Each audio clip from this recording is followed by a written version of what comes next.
Hello and welcome to Dice Jesters. My name is Julie, and today I'll be talking about some things that I love/enjoy about the game Azul. So I'm not gonna run through the gameplay or anything like that as in a how-to. So if you do want a how-to video, saving you the trouble, this is not a how-to video. It's simply things I enjoy about this game.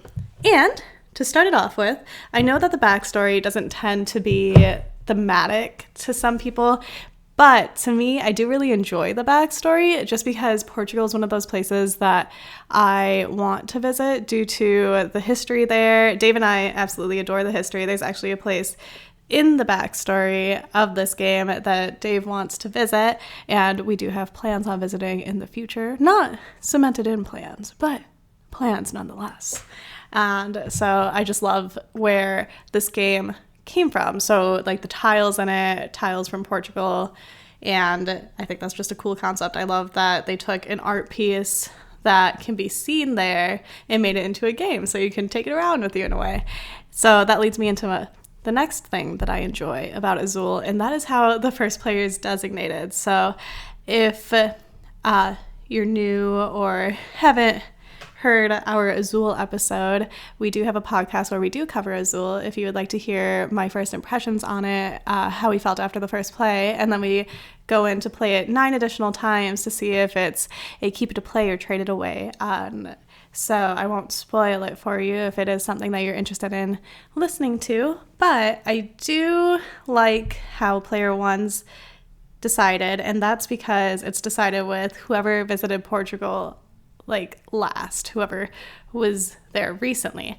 And I had felt that I visited due to somebody close to me visiting and bringing me back a souvenir. So that's kind of how we chose starting player for that, just because Dave and I both weren't physically in Portugal, but it was kind of, well, I got a present from there, so it's like I was, right? But that's another reason I like Azul.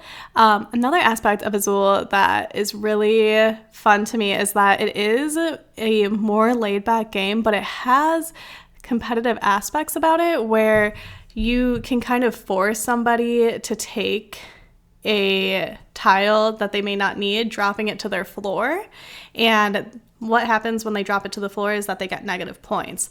So Dave and I, especially Dave, will try to look at my board to see what I don't need and maybe grab ones that he needs for now, even if he may need that, seeing that it'll give me negative points. So sometimes I'll try to cover it and he'll say, you can't cover your board. And then I'll go, show me the rule that says I can't. So it's kind of like you want to play Battleship in a way where you have your board covered. But it's all in fun.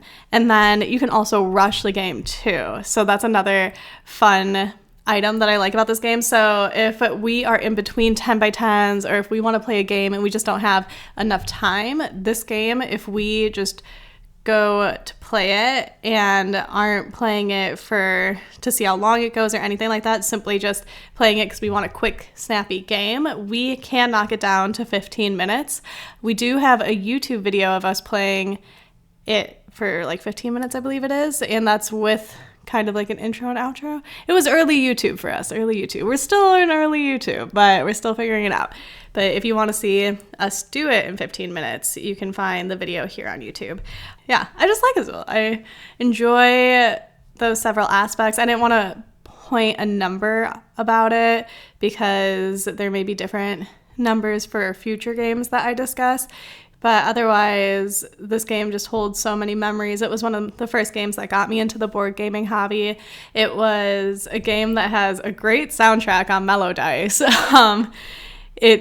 Yes, the Melodice soundtrack is quite unique for this game. If you know about Melodice or have heard about Melodice or haven't heard about Melodice, and go to check it out, if you find the soundtrack for Azul, it has Wasn't Me by Shaggy, which made me laugh the first time it came on. So now anytime we play Azul, I'm like, oh, we gotta listen to Wasn't Me by Shaggy. So it's just little memories like that. And I think at its core, any game that brings memories or create core memories for when I play them with Dave, it's just a game that will always have a special place. So yeah, I would love to hear some things that you specifically like about Azul, and if there's a game that holds a special place in your gaming memories, I would like to know about that too, if you could put in the comments below.